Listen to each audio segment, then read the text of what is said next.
നമസ്കാരം. ചലച്ചിത്ര ലോകത്തെ പുത്തൻ വിശേഷങ്ങളുമായി ഫ്രെയിംസിന്റെ ഇന്നത്തെ എപ്പിസോഡിലേക്ക് എല്ലാ പ്രേക്ഷകർക്കും സ്വാഗതം. ഫ്രെയിംസിൽ ഇന്ന് ആദ്യം ചന്ദ്രേട്ടൻ എവിടെ എന്ന ചിത്രത്തിന്റെ വിശേഷങ്ങളാണ്. ഹാൻഡ്മെയ്ഡ് ഫിലിംസിന്റെ ബാനറിൽ സമീർ താഹിർ, ഷൈജു ഖാലിദ്, ആഷിഖ് ഉസ്മാൻ എന്നിവർ ചേർന്നാണ് ഈ ചിത്രം നിർമ്മിച്ചിരിക്കുന്നത്. ചിത്രം സംവിധാനം ചെയ്തിരിക്കുന്നത് സിദ്ധാർത്ഥ് ഭരതൻ. ദിലീപ് നായകനായി എത്തുന്ന ഈ ചിത്രത്തിൽ അനുശ്രീ, നമിത പ്രമോദ് തുടങ്ങിയവരാണ് നായികമാർ. അപ്പോൾ സിനിമയുടെ പേര് കേൾക്കുമ്പോൾ തന്നെ ചന്ദ്രേട്ടൻ എവിടെയാ എന്നൊരു പേര് കേൾക്കുമ്പോൾ അതിലെ ചന്ദ്രേട്ടൻ കേൾക്കുമ്പോൾ തന്നെ പല ആൾക്കാരും വിചാരിക്കുന്നത് ഡയമണ്ട് നെക്ലേസിലെ അരുണേട്ടൻ്റെ വേറൊരു റിപ്പീറ്റേഷൻ ആയിരിക്കുമോ എന്നായിരിക്കും പല ആൾക്കാരും ചിന്തിക്കുന്നത്.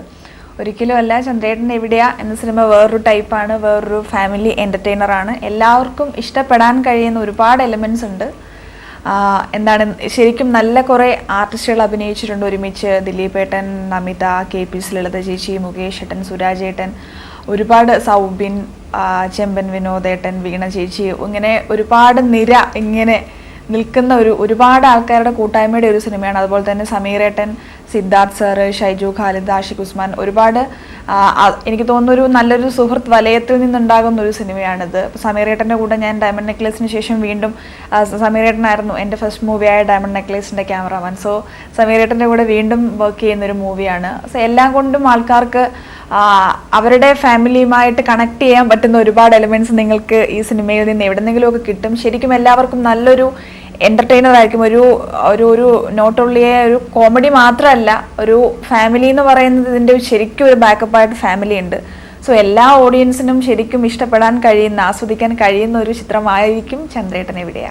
ഇതിഹാസ എന്ന ചിത്രത്തിന് ശേഷം ശക്തമായ ഒരു കഥാപാത്രത്തിനാണ് അനുശ്രീ ഈ ചിത്രത്തിൽ ജീവൻ നൽകിയിരിക്കുന്നത്. പിന്നെ ദിലീപേട്ടൻ്റെ കൂടെയുള്ള എക്സ്പീരിയൻസിനെ പറ്റി പറയുകയാണെങ്കിൽ, ഇപ്പം സിനിമയിൽ വർക്ക് ചെയ്യുന്നവരാണെങ്കിലും അല്ലെങ്കിൽ ഞങ്ങളെപ്പോലെ വീണ്ടും സിനിമ ആഗ്രഹിച്ച് സിനിമയിലേക്ക് എത്തിപ്പെടാത്തവരാണെങ്കിലും എല്ലാവരും ആഗ്രഹിക്കുന്ന അല്ലെങ്കിൽ കൂടെ അഭിനയിക്കാൻ ആഗ്രഹിക്കുന്ന ഒരു ആക്ടറാണ് ദിലീപ് എന്നത്. കാരണം ദിലീപേട്ടൻ്റെ ഒരു മൂവി എന്ന് പറയുമ്പം എല്ലാവർക്കും ഓക്കെ ദിലീപിൻ്റെ പടമാണ്, ഹിറ്റാകും എന്നൊരു ഒരു കോളിളക്കം അല്ലെങ്കിൽ ഒരു ഇളക്കം ഉണ്ടാക്കാതെ തിയേറ്ററിൽ നിന്ന് പോകാത്ത ഒരു ടൈപ്പ് ഓഫ് ഫിലിമായിരിക്കും ദിലീപേട്ടൻ്റെത് എപ്പോഴും. അത് ഫാമിലി ആണെങ്കിലും കോമഡി ആണെങ്കിലും. സോ എല്ലാ ആൾക്കാരും ആഗ്രഹിക്കുന്നതാണ് ദിലീപേട്ടൻ്റെ കൂടെ ഒരു സ്ക്രീൻ സ്പേസ് പങ്കിടുക എന്നുള്ളത്. സോ എനിക്ക് തോന്നുന്നു അതിൽ എനിക്കും ഒരു അവസരം കിട്ടി. ശരിക്കും ദിലീപേട്ടൻ്റെ കൂടെ അഭിനയിക്കുന്നതൊന്നും ഒരിക്കലും വിചാരിച്ചിരുന്നില്ല.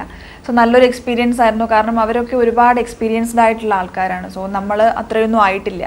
സോ നമുക്ക് എന്തെങ്കിലും ഒരു സീൻ പെർഫോം ചെയ്യുമ്പോൾ അതിലെന്തെങ്കിലും കുഴപ്പമുണ്ടെങ്കിലോ അല്ലെങ്കിൽ നമ്മൾ ഏതെങ്കിലും പെർഫോം ചെയ്യേണ്ടത് അങ്ങനെയല്ല, ഒന്ന് മാറ്റി ചെയ്താൽ ഇതിലും നിനക്ക് നന്നായിരിക്കും എന്ന് അവർ പറഞ്ഞ് തരുന്നത് കേൾക്കുമ്പോൾ നമുക്കത് ശരിക്കും അക്സെപ്റ്റ് ചെയ്യാൻ തോന്നുന്ന രീതിയിലായിരിക്കും അവർ നമ്മൾക്ക് പറഞ്ഞു തരിക.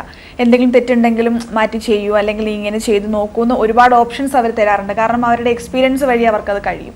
സോ അങ്ങനെ കൂടെ അഭിനയിക്കുന്നവരെയും കൂടി ഒരു കംഫർട്ട് സോണിലാക്കി അവരുടെ പെർഫോമൻസും കൂടി വളരെ നന്നായിട്ട് മുന്നോട്ട് കൊണ്ടുവരിക്കുന്ന ഒരു ആക്ടർ കൂടിയാണ് ദിലീപേട്ടൻ. ശരിക്കും നല്ലൊരു എക്സ്പീരിയൻസ് ആയിരുന്നു ദിലീപേട്ടൻ്റെ കൂടെ ചന്ദ്രേട്ടൻ എവിടെയാ എന്ന മൂവി. നിദ്ര എന്ന ചിത്രത്തിന് ശേഷം സിദ്ധാർത്ഥ് ഭരതൻ സംവിധാനം ചെയ്യുന്ന ഈ ചിത്രത്തിൽ KP ലളിത ഒരു പ്രധാന വേഷത്തിലെത്തുന്നു. ചന്ദ്രേട്ടൻ എവിടെയാന്ന് പറയുന്ന ഈ പടത്തിനെ പറ്റി എൻ്റെ മകൻ സിദ്ധാർത്ഥ് ഭരതൻ ഡയറക്റ്റ് ചെയ്ത പടമാണ്. സമീർ താഹർ അദ്ദേഹത്തിൻ്റെ വേറെ 2 ഫ്രണ്ട്സ് കൂടെ ചേർന്നിട്ടാണ് ഇത് പ്രൊഡ്യൂസ് ചെയ്തിരിക്കുന്നത്. ഞാനും അതിൽ അഭിനയിച്ചിട്ടുണ്ട്. അത്ര വലിയൊരു വേഷമൊന്നുമല്ല, ഒരു 3-4 ദിവസത്തെ വർക്കേ ഉണ്ടായിരുന്നുള്ളൂ. പക്ഷേ തരക്കേടില്ലാത്ത ഒരു കഥാപാത്രമാണ് എൻ്റെത്. ഞാൻ ചെയ്തിട്ടില്ല ഇതുപോലത്തെ കഥാപാത്രം എന്ന് പറയാൻ പറ്റില്ല, ചെയ്തിട്ടുള്ളത് തന്നെയാണ്. എന്നാലും ഇതിനൊരു പ്രത്യേകതയുണ്ട്. ഇതിനകത്ത് എനിക്ക് തോന്നുന്ന പ്രത്യേകതയേക്കാൾ കൂടുതലായിട്ട് ആ കഥയുമായിട്ട് ബന്ധമുണ്ട് ഈ കഥാപാത്രത്തിന്. ഈ കഥാപാത്രമാണ് അവരുടെ കഥയിലെ ഒരു ടേണിംഗ് പോയിൻ്റ് തന്നെ.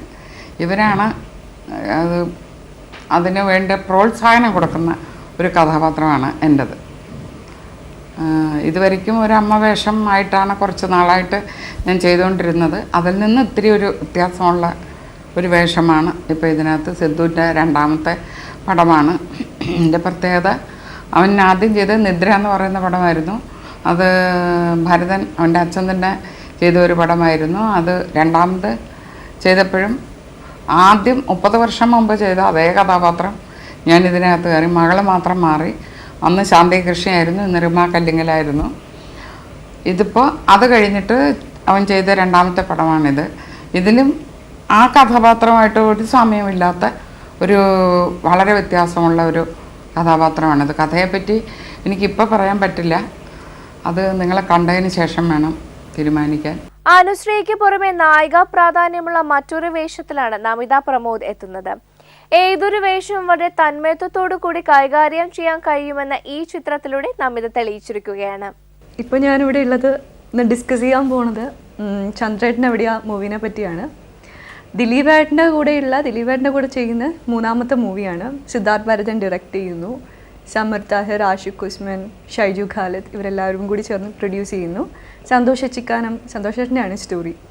മൂവിനെ കുറിച്ച് പറയുകയാണെങ്കിൽ ഞാനിത് വർക്ക് ചെയ്യുമ്പോൾ തന്നെ ഭയങ്കര എൻജോയ് ചെയ്ത് വർക്ക് ചെയ്തതായിരുന്നു. കാരണം ഗ്രൂപ്പ് ഓഫ് യങ്സ്റ്റേഴ്സിൻ്റെ കൂടെ വർക്ക് ചെയ്യുമ്പോൾ നമുക്ക് കിട്ടുന്ന ഒരു എനർജി. പിന്നെ ഇവരുടെയൊക്കെ പ്രത്യേകത എന്ന് പറയുന്നത് ഭയങ്കര ഡെഡിക്കേറ്റഡ് വർക്കേഴ്സാണ്. ഭയങ്കര പ്രൊഫഷണൽ ആയിട്ടുള്ള, കംപ്ലീറ്റ്ലി ഡെഡിക്കേറ്റഡ്. ഇപ്പോൾ വർക്ക് ചെയ്യുവാണെങ്കിൽ പോലും ഭയങ്കരമായിട്ട് ഇൻവോൾവ് ആയി ചെയ്യുന്നവരാണ് ഇവരെല്ലാവരും തന്നെ. അപ്പോൾ വർക്ക് ചെയ്യുമ്പോൾ തന്നെ നമ്മൾ ഭയങ്കര സീരിയസ് ആയിരുന്നു വർക്കിൻ്റെ കാര്യത്തിൽ. ഇപ്പം ഒരു സീൻ ചെയ്യുന്ന കാര്യത്തിലാണെങ്കിൽ പോലും ചെറിയ കാര്യങ്ങൾ വരെ അങ്ങോട്ടും ഇങ്ങോട്ടും ഡിസ്കസ് ചെയ്ത് അതെങ്ങനെ നമുക്ക് കൂടുതലാക്കാം അല്ലെങ്കിൽ എങ്ങനെ കുറയ്ക്കാം ഇങ്ങനെയൊക്കെ ഡിസ്കസ് ചെയ്യുന്ന കൂട്ടത്തിലായിരുന്നു എല്ലാവരും. ഭയങ്കര രസമായിരുന്നു.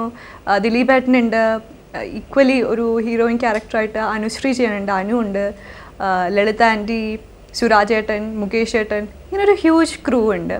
എനിക്ക് തോന്നുന്നു ചന്ദ്രേട്ടൻ എവിടെ പറ്റി പറയുമ്പോൾ നമ്മൾ ദിലീപേട്ടനിൽ നിന്ന് എക്സ്പെക്റ്റ് ചെയ്യുന്ന ഫുള്ളി കോമിക് ആയിട്ടുള്ള, അല്ലെങ്കിൽ ഞങ്ങൾ രണ്ടുപേരും കൂടെ ചെയ്തിട്ടുള്ള ഈ ഫൺ ബ്ലാസ്റ്റ് മൂവി അതിനെക്കാട്ടി ഡിഫറെൻ്റ് ആയിട്ടുള്ള കോമഡി ഉണ്ടെങ്കിൽ പോലും ഒരു ഫാമിലി എൻ്റർടൈനർ, എല്ലാ ഫാമിലി മെമ്പേഴ്സിനും ഒരുമിച്ച് പോയി കണ്ട് എൻജോയ് ചെയ്ത് ഒരു കഥാംശമുള്ള, നമ്മൾ വെറുതെ സിനിമ എടുക്കുക എന്നതല്ല, ജസ്റ്റ് ചെറിയ ത്രെഡ് മാത്രമല്ല, ബട്ട് എന്താ പറയുക, നമ്മൾ റിയലിസ്റ്റിക് ആയിട്ടുള്ള പല ലൈഫുമായിട്ടും ബന്ധമുള്ള ഒരു നല്ല സിനിമയായിരിക്കും ചന്ദ്രേട്ടൻ എവിടെയാ. സിദ്ധാർത്ഥേട്ടനെ കുറിച്ച് പറയുമ്പോൾ സിദ്ധുവേട്ടൻ എനിക്ക് എൻ്റെ അടുത്ത് ഫസ്റ്റ് വേറൊരു പ്രോജക്റ്റിന് വേണ്ടിയിട്ടായിരുന്നു വിളിച്ചത്. ബട്ട് എന്തുകൊണ്ടും അത് നടന്നില്ല. അത് കഴിഞ്ഞിട്ടാണ് ചന്ദ്രേട്ടൻ എവിടെയിലേക്ക് വിളിക്കുന്നത്. ദിലീപേട്ടനായിരുന്നു എന്നോട് ചോദിച്ചത്, ഒരു നല്ല ക്യാരക്ടർ ഉണ്ട്, നീ അത് ചെയ്യുമെന്ന് ചോദിച്ചു. അപ്പോൾ ഞാൻ പറഞ്ഞേ നോക്കാം ദിലീപേട്ട, ഡേറ്റ് എങ്ങനെയാണെന്ന് നോക്കിയിട്ട് അത് നോക്കാമെന്ന് പറഞ്ഞു. അപ്പോൾ ഡേറ്റ് കുഴപ്പമുണ്ടായിരുന്നില്ല. അതിന് ശേഷമായിരുന്നു സമീറേട്ടൻ വിളിച്ചിട്ട് കാര്യങ്ങളൊക്കെ പറഞ്ഞിട്ട്, സമീർ താഹിർ, സിദ്ധുവേട്ടൻ വിളിച്ചത്. എന്നിട്ട് എനിക്ക് സ്റ്റോറി കംപ്ലീറ്റ് പറഞ്ഞു തന്നു.